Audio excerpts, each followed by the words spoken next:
Episode के starting में हम उस लेडी को देखते हैं जहाँ पे चांसो की बातें सुन के वो कहने लगती है, यंग मास्टर आप मजाक कर रहे हो। भले ही मेरे पास में चार्मिंग टेक्निक हो बट मुझे नहीं लगता कि मैं यहाँ पे जितने पावरफुल लोग हैं उनके आगे कुछ कर पाऊंगी, क्योंकि यहाँ पे सब लोग बहुत ही ज्यादा पावरफुल हैं, मुझसे तो बहुत ही ज्यादा। और आपको लगता है अगर मैं चाहती तो मैं इनके हाथों से निकल पाती? ऐसा मुश्किल है। अब ये सुन के हम देखते हैं दूसरी तरफ वहाँ पे चांसो कहने लगता है, अगर मैं सच बोलूं जिस हिसाब से तुम्हारा ये टैलेंट है, अगर तुम फैंटम डीमन सेट में होती तो मैं पूरे गारंटी के साथ में कह सकता हूँ कि तुम जरूर गुयू रिलम के लिए सिलेक्ट हो जाती, क्योंकि कुछ टाइम पहले सब लोग गुयू रिलम में गए थे तो तुम भी वहाँ पे जरूर जा पाती अगर तुम फैंटम डीमन सेट से बिलोंग करती तो।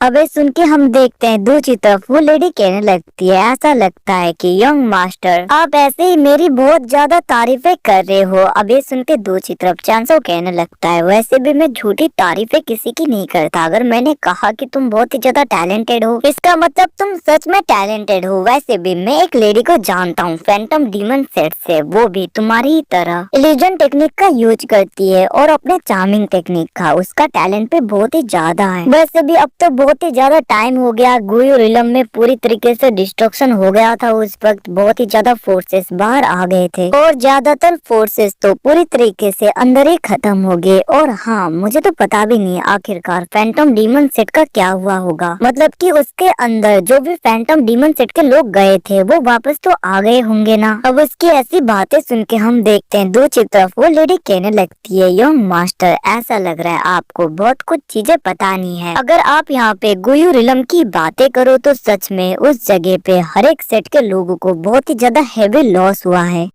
क्योंकि बहुत ज्यादा लोगों के पावरफुल बंदे वहाँ पे मारे गए। इतना ही नहीं, डेओमियो पैलेस के लोगों ने किसी डीमंस के साथ में हाथ मिलाया, ये सब कुछ बोल के बहुत ही ज्यादा लोगों ने अपने फोर्सेस को ज्वाइन किया ताकि वो डायरेक्टली डेओमियो पैलेस को डिस्ट्रॉय कर सके। इवन की स्वान युआन एम्पायर के लोगों ने भी पार्टिसिपेट किया था, ये तो आपको पता होगा। ये सुन के हम देखते वहाँ पे चांसो कहने लगता है, इसके बारे में मुझे ज्यादा कुछ नहीं पता क्योंकि उस टाइम में इस कॉन्टिनेंट से बाहर गया हुआ था। दूसरी तरफ हम देखते हैं वो लेडी कहने लगती है, मास्टर उस वक्त जब दूसरे फोर्सेस ने एक दूसरे के साथ में हाथ मिलाया डेओमियो पैलेस को डिस्ट्रॉय करने के लिए, उन फोर्सेस में फैंटम डीमन सेट ने ज्वाइन नहीं किया था, मतलब कि फैंटम डीमन सेट उस फाइट में आया ही नहीं। वैसे यंग मास्टर भले ही आप दूसरे कंटिनेंट में गए हो बट आपको तो पता होना चाहिए ना कि स्वान युआन एम्पायर के लोगों ने भी उस फाइट में पार्टिसिपेट किया था। बट हम देखते चांसो वहाँ पे बहाने बनाते हुए कहने लगता है, नहीं मैं दूसरे कंटिनेंट में कल्टीवेशन के लिए गया था, जिसकी वजह से कल्टीवेशन के पीरियड के द्वारा मुझे इन सब चीजों के बारे में कुछ भी पता नहीं चला। इतना कहते हुए हम देखते वहाँ पे चांसो उस लेडी की तरफ देख रहा था, जहाँ पे हम देखते हैं वो लेडी चांसो के साथ में चिपकते हुए कहने लगती है, अगर ऐसी बात है तो यंग मास्टर इन सब के बारे में मैं आपको बताऊंगी आखिरकार रिसेंट टाइम में हुआ क्या। इतना कहते हुए वहाँ पे वो लेडी चांसो की तरफ प्यार से देखने लगती है। वहीं पे हम बाहर का सीन देखते हैं जहाँ पे दूसरे लेडीज डांस कर रही थी अभी भी और सब लोग वहाँ पे पी रहे थे। वहीं पे दूसरी तरफ चांसो फिर से सोचने लगता है, मैंने कभी सोचा नहीं था कि ये सब कुछ हो जाएगा। तभी वो लेडी चांसो को वाइन पिलाने लगती है जहाँ पे उसे पीते हुए चांसो सोच रहा था, इस टाइम में बहुत कुछ हो गया। इवन की मैंने कभी सोचा नहीं था कि फेंग सियाओ अपने स्वान युआन एम्पायर के लोगों को ही पूरी तरीके से खत्म कर देगा। मुझे पता है सांगवान और फेंग सियाओ के बीच में क्या सब कुछ है, बट मैंने इतना नहीं सोचा था कि वो अपने सन का बदला भी नहीं लेगा और सांगवान के साथ में मिलके खुद के ही लोगों को ऐसे खत्म कर देगा। बहुत ही ज्यादा नीच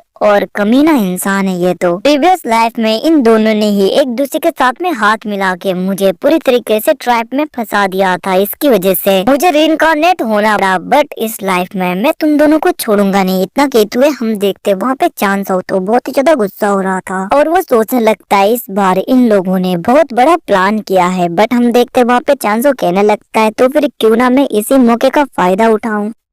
ये सब कुछ वहाँ पे सोचते हुए चांसो एक स्माइल देते हुए उस लेडी की तरफ देखने लगता है। बट तभी हम देखते वहाँ पे किसी बंदे की चिल्लाने की आवाजें आने लगा था, जहाँ पे वो बंदा कहने लगता है, मिस यूसिन मेरे स्पेशल पर्सन है, मैं हमेशा उन्हें ही देखने के लिए यहाँ पे आता हूँ। आखिरकार मिस यूसिन है कहाँ पे, उसे बाहर निकालो। ये सुन के हम देखते हैं दूसरी तरफ वहाँ चांसो कहने लगता है, आखिरकार कौन है जो इतना ज्यादा एरोगेंटली बातें कर रहा है यहाँ पे आके। दूसरी तरफ हम किसी बंदे को देखते हैं, मतलब की उसी बंदे को देखते जो वहाँ पे चिल्ला रहा था। वो गुस्से में आगे आते हुए कहने लगता है, आखिरकार इसकी हिम्मत हुई मिस्टर यूसिन को मेरे हाथों से छीनने की। इतना कहते हुए हम देखते वो वहाँ पे डांस करने वाले स्टेज में गुस्से में चढ़ जाता है, जिसको देखकर वहाँ पे जितनी भी लड़कियां थी जो वहाँ पे डांस कर रही थी वो लोग तो बहुत ही ज्यादा डर रहे थे, क्योंकि ये बंदा ही ऐसी हरकतें कर रहा था। और वो गुस्से में कहने लगता है, मुझे मिस यूसिन चाहिए। इतना कहते हुए हम देखते वो वहाँ पे डांस कर रही लेडीज को पकड़ते हुए देख रहा था उनका मुंह, और उन्हें फेंक रहा था साइड में। और वो कहने लगता है, तुम में से तो कोई भी नहीं है, आखिरकार वो कहाँ पे गई, जल्दी से बताओ वरना मैं किसी को जिंदा नहीं छोड़ूंगा। आज यहाँ पे कोई भी जिंदा नहीं बचेगा। इतना कहते हुए वो बंदा उन सारी लेडीज को पकड़ते हुए इधर उधर फेंक रहा था, और वो गुस्सा होने लगता है। वो कहने लगता है, मिस यूसिन तुम कहाँ पे हो, बाहर आओ, सुना नहीं मैंने क्या कहा। इतना कहते हुए हम देखते वो वहाँ पे बहुत ज्यादा गुस्सा हो रहा था। वो कहने लगता है, याद रखना मैं बहुत कुछ कर दूंगा अगर तुम बाहर नहीं आई तो। उसकी ऐसी धमकी को बेचारी वो यूसिन तो बहुत ज्यादा डर गई थी, और वो चांसो के साथ में चिपकते हुए कहने लगती है, यंग मास्टर। वो कहने लगी थी, ये बंदा बहुत ही ज्यादा पावरफुल है, और वो वहाँ पे डर रही थी। बट हम देखते हैं चांसो कहने लगता है, तुम चिंता मत करो, तुम्हें कुछ भी नहीं होगा। वैसे भी जब तक मैं यहाँ पे हूँ तुम्हें कोई टच भी नहीं कर सकता, और इस बंदे की इतनी हिम्मत, इसे तो मैं देख लूंगा। इतना कहते हुए हम देखते वहाँ पे चांसो उसकी हरकतें नोटिस कर रहा था, जिसे देखकर यूसिन कहने लगती है, यंग मास्टर आपका बहुत बहुत शुक्रिया, बट यंग मास्टर मैं आपको बता दूं ये बंदा बहुत ही ज्यादा पावरफुल है, और इसका बैकग्राउंड भी बहुत ही ज्यादा स्ट्रॉन्ग है। मुझे नहीं लगता ये ऐसे चुप रहने वाला है। इवन की टाइगू रेसिडेंट भी इसके खिलाफ कुछ भी नहीं कर सकता, क्योंकि ये बहुत ही ज्यादा पावरफुल बैकग्राउंड से बिलोंग करता है। यंग मास्टर आपको संभल कर रहना होगा। अबे सुन के हम देखते वहाँ पे चांसो कहने लगता है, ओ ऐसा क्या। इतना कहते हुए वो वहाँ पे आराम से वाइन खा रहा था, और चांसो को देखकर लिटरली हमें लग ही नहीं रहा था कि इसको कुछ भी फर्क पड़ता है, क्योंकि चांसो कहने लगता है, तुम चिंता मत करो, इसकी इतनी औकात नहीं कि ये मेरे आगे टिक भी पाए। इतना कहते हुए वहाँ पे चांसो उसे शांत करता है, जिसके रिप्लाई में वो लेडी कहने लगती है, मास्टर जहाँ तक मुझे पता है टाइगू रेसिडेंट के लोग आराम से इसे हैंडल कर लेंगे, आप बस यहाँ पे बाहर मत जाना। इतना कहते हुए वो वहाँ पे चांसो को उसी जगह पे रोकने लगती है। वहीं पे दूसरी तरफ हम बाउलिन को देखते हैं, जो बहुत ही ज्यादा गुस्सा हो रहा था, और वो कहने लगता है, यूसिन जल्दी से बाहर आओ वरना पूरा टाइगू रेसिडेंट में डिस्ट्रॉय कर दूंगा। आखिरकार यहाँ की मास्टर कहाँ पे गई। इतना कहते हुए हम देखते हैं वो वहाँ पे अपने एनर्जी को रिलीज करने लगता है। तभी वहाँ पे टाइगो रेसिडेंट की एल्डर आ जाती है, मतलब कि वो लेडी आती है, और वो आगे आते हुए कहने लगती है, यंग मास्टर बाउलिन आपको गुस्सा होने की जरूरत नहीं है, आप शांत हो जाइए। हमारे टाइगो रेसिडेंट के अपने अपने रूल्स एंड रेगुलेशन है, तो यहाँ पे आकर ऐसे तमाशा क्रिएट करना और हमारे लिए और भी ज्यादा मुश्किलें खड़ी करना प्लीज आप बंद कर दो। इतना कहते हुए हम देखते हैं वहाँ पे वो लेडी बाउलिन को ये सब कुछ बोल रही थी, बट दूसरी तरफ हम बाउलिन को देखते हैं। लिटरली उसे देखकर ऐसा लग रहा था कि इस बंदे को फर्क ही नहीं पड़ता। वो आगे बढ़ते हुए कहने लगता है, तुमने क्या कहा, तुम्हें लगता है तुम जैसे एल्डर की इतनी ज्यादा औकात होगी कि वो मुझसे ऐसे बात करे। इतना कहते हुए वो गुस्सा होने ही वाला था, तभी हम देखते वहाँ पे एक बंदा कहने लगता है, यंग मास्टर बाउलिन मुझे जहाँ तक पता है किसी बंदे ने जो कि स्वान युआन एम्पायर से बिलोंग करता है, उसने मिस यूसिन को ले लिया है और वो उस जगह पे रहता है। इतना कहते हुए हम देखते हैं वो वहाँ पे डायरेक्टली चांसो के वीआईपी कैबिन की तरफ अपना इशारा करता है, जहाँ पे बाउलिन उसे देख लेता है, मतलब कि उस जगह को जहाँ पे यूसिन और चांसो होते हैं। जिसके बाद में हम देखते हैं वहाँ पे बाउलिन बहुत ही ज्यादा गुस्सा होते हुए एक प्लेटफॉर्म के ऊपर आ गया था। वो कहने लगता है, यूसिन तुम नीचे आओ, मैं मिस यूसिन को किसी को ले जाने नहीं दूंगा। आखिरकार किसकी हिम्मत हुई मेरी यूसिन को टच करने की, उसे अपने साथ में रखने की, क्या तुम्हारी इतनी ज्यादा औकात होगी। इतना कहते हुए हम देखते हैं वो वहाँ पे बहुत ही ज्यादा गुस्सा हो रहा था। वो कहने लगता है, आज मैं किसी को छोड़ूंगा नहीं बंदे, तुम्हें तो मरना होगा, तुम्हारी इतनी हिम्मत तुम मेरे यूसिन को ले जाओ। इतना कहते हुए हम देखते हैं लिटरली उस बंदे का माथा सटक गया था, लड़की का चक्कर भाया, और हम देखते वो वहाँ पे अपने पाव को पूरी तरीके से गैदर करके एक पावरफुल स्पिरिचुअल पंच से अटैक मारता है, जिसकी वजह से वो बैरियर पूरी तरीके से टूट गया था। और उसकी नजर यूसिंग के ऊपर जाता है, जहाँ पे यूसिंग चांसो के साथ में चिपकी हुई थी, जिसको देखकर वहाँ पे वो बंदा बहुत ही ज्यादा गुस्सा होने लगता है। और उसे गुस्सा देखकर यूसिंग भी थोड़ी सी डर गई थी और वो दूर होने की कोशिश करती है। बट हम देखते हैं यहाँ पे चांसो इसे जाने देने वाला तो नहीं था। वो वहाँ पे यूलिंग को पकड़ते हुए अपने साथ में और भी ज्यादा टाइट से पकड़ता है, जिसको देखकर दूसरी तरफ वो बंदा पूरी तरीके से गुस्सा हो जाता है और वो कहने लगता है तुम्हारी इतनी हिम्मत, तुम यहाँ पे यूसिन को टच करो। इतना कहते हुए वो बंदा बहुत ही ज्यादा गुस्सा हो गया था चांसो के ऊपर। बट हम देखते हैं तभी वहाँ पे टाइगू रेसिडेंट के वो एल्डर अपने एनर्जी को रिलीज करते हुए कहने लगती है यंग मास्टर बाओलिन, आपको समझना होगा यूसिन अब यहाँ पे यंग मास्टर की हो चुकी है, जो कि सुआन युआन एम्पायर से बिलोंग करते हैं। तो यहाँ पे तमाशा क्रिएट करना बंद करिए।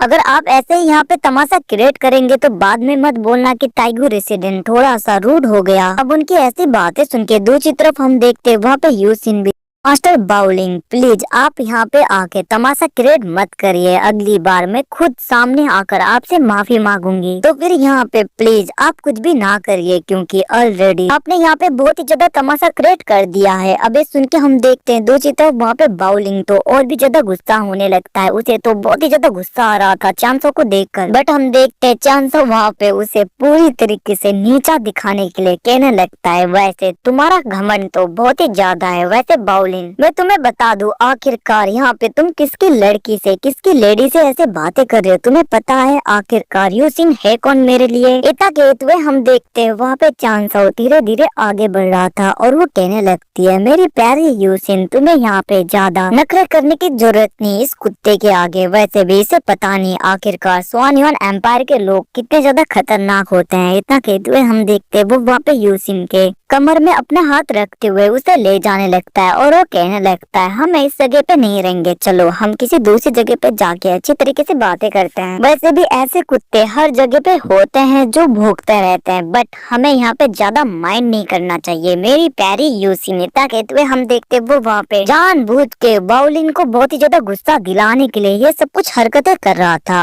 और दूसरी तरफ वहाँ पे उसके हाथ को उसके कमर में देखकर बाउलिन की तो माथा सटक गया था। वो बहुत ही ज्यादा गुस्सा होने लगता है, ऐसा लग रहा था कि ये खुद के ऊपर अब कंट्रोल खोने ही वाला है। अब हम देखते हैं एकदम से बाउलिंग शांत होते हुए कहने लगता है यूसिन तुम्हारे लिए मैंने क्या क्या नहीं किया, मैं तुम्हारे लिए हमेशा इस जगह पे आता था और वैसे भी मैं लॉ इन्फोर्समेंट हॉल को रिप्रेजेंट करता हूँ। तुम्हें क्या लगता है अगर तुम मेरे साथ में ऐसा करोगे तो क्या यहाँ पे लॉ इन्फोर्समेंट हॉल टाइगू रेसिडेंट को ऐसे ही जाने देगा? तुम्हें लगता है कि तुम यहाँ पे लॉ इन्फोर्समेंट हॉल को पूरी तरीके से ऑफेंड कर सकती हो? मैं तो हमेशा तुम्हें प्यार करता था, बट मैंने सोचा नहीं था कि तुम मुझे ऐसे छोड़ दोगी, एक और दूसरे लड़के के साथ में चली जाओगी। आखिरकार तुम्हारी इतनी हिम्मत, याद रखना अगर तुम ये सब कुछ करोगी तो लॉ इन्फोर्समेंट हॉल के कहर से टाइगू रेसिडेंट नहीं बचेगा। ये सुन के हम देखते हैं दूसरी तरफ वहाँ पे चांसो यूसिन के कंधों में हाथ रखते हुए कहने लगता है अरे कुत्ते तू भौंकना बंद कर, वैसे भी तू लॉ इन्फोर्समेंट हॉल का एक कुत्ता है और तुझे लगता है कि तू ऐसे एरोगेंट बनेगा सुआन युआन एम्पायर के एक एल्डर के आगे, और तुझे लगता है मैं कौन हूँ और मेरी पावर क्या है। मैं सुआन युआन एम्पायर का कितना टॉप मास्टर हूँ, इवन की खुद सुआन युआन एम्पायर के एम्परर मुझे कुछ कहने से पहले भी 100 बार सोचते हैं, क्योंकि मेरा बैकग्राउंड क्या है ये तुम जैसे बच्चों को पता नहीं होगा। अब सब कुछ सुन के हम देखते हैं दूर से वीआईपी रेसिडेंट में जहाँ पे एक बंदा बैठा था, मोटा बंदा, वो कहने लगता है तुम बहुत ही ज्यादा एरोगेंट हो रहे हो, भले ही तुम सुआन युआन एम्पायर से बिलोंग करते हो फर्क नहीं पड़ता, तुम्हें यहाँ पे लॉ इन्फोर्समेंट हॉल के यंग मास्टर बाउलिन से अच्छी तरीके से बातें करना चाहिए। ये सुन के हम देखते वहाँ पे चांसो कहने लगता है तुम भी भौंकना बंद करो, वैसे भी तुम लोगों को पता नहीं मेरे पास में कितने पैसे हैं, तुम जैसे भिखारी को तो मैं ऐसे देता हूँ। इतना कहते हुए हम देखते वो वहाँ पे हाई ग्रेड के